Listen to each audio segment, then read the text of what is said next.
안녕하십니까, 차산입니다. 오늘은 여름 바다에 와서 한번 영상을 찍어 보고 있습니다. 뒤에 보이는 바다가 여러분 보이십니까?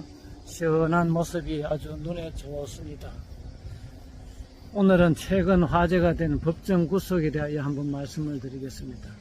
우리가 일반적으로 구속이라고 하면은 수사 단계에서 피의자가 증거인멸할 우려가 있거나 또는 도주할 우려가 있을 때 이것을 방지하기 위하여 수사기관이 판사에게 영장을 발부받아 신병을 확보하는 제도라고 할 수가 있습니다. 그런데 그와 같은 우려가 없다고 하여서 불구속 기소된 피고인에 대하여 판사가 재판을 하면서 법정에서 구속하는 경우가 흔하지는 않지만 간혹 있습니다. 왜 이런 일이 생기게 될까요? 일반적으로는 도주나 증거인멸의 우려가 없다고 하였지만 재판을 하는 단계에 이르러서 그와 같은 우려가 나타났을 때 법정 구속을 할 수가 있습니다. 보통 보면은 1심이나 2심에서 실형을 선고하면서 법정에서 구속을 합니다.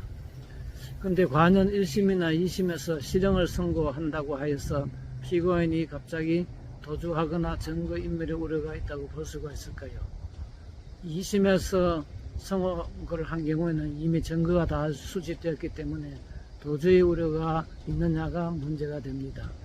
그런데 우리가 보통 중형을 선고하는 경우가 아닌 단기형을 선고하는 경우에는 확정되고 나서 형을 집행하더라도 사실상 도주한다고 보기가 어려운 경우가 많습니다. 이런 경우에까지 굳이 항소심에서는 더 이상 사정 변경이 앞으로 없으니까 형의 집행을 위해서 법정 구속을 해야 한다고 주장하는 것은 크게 잘못된 생각이 아닌가 생각을 합니다. 대법원에 가서도 피고인은 충분히 다툴 수가 있고 물론 통계적으로는 파기되는 경우가 많지는 않지만 그래도 억울한 사람이 간혹 파기되어서 구제되는 경우가 있는 것을 보면은 그와 같은 사람에 위해서라도 우리는 법정 구속을 함부로 하여서는 안 된다고 생각을 합니다.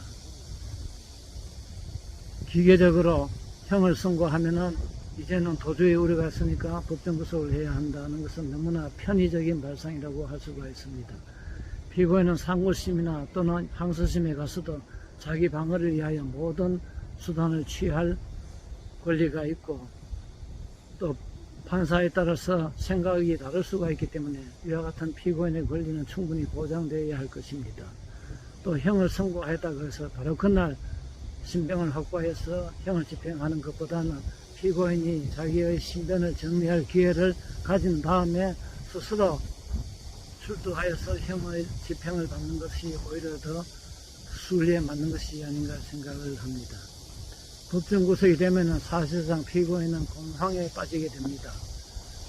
물론 이런 경우도 피고인은 다시 형이 확정되기 전까지는 상소를 하여서 다투면서 고소를 신청하여서 법정 구속이 잘못됐다면 구제를 받을 길은 있습니다. 그러나 그와 같은 절차를 밟는 기간에도 한 달 내지 두 달의 시간이 소요되기 때문에 우리는 법정 구속에 대해서는 더욱더 신중한 판단을 할 필요가 있다고 생각을 합니다. 감사합니다.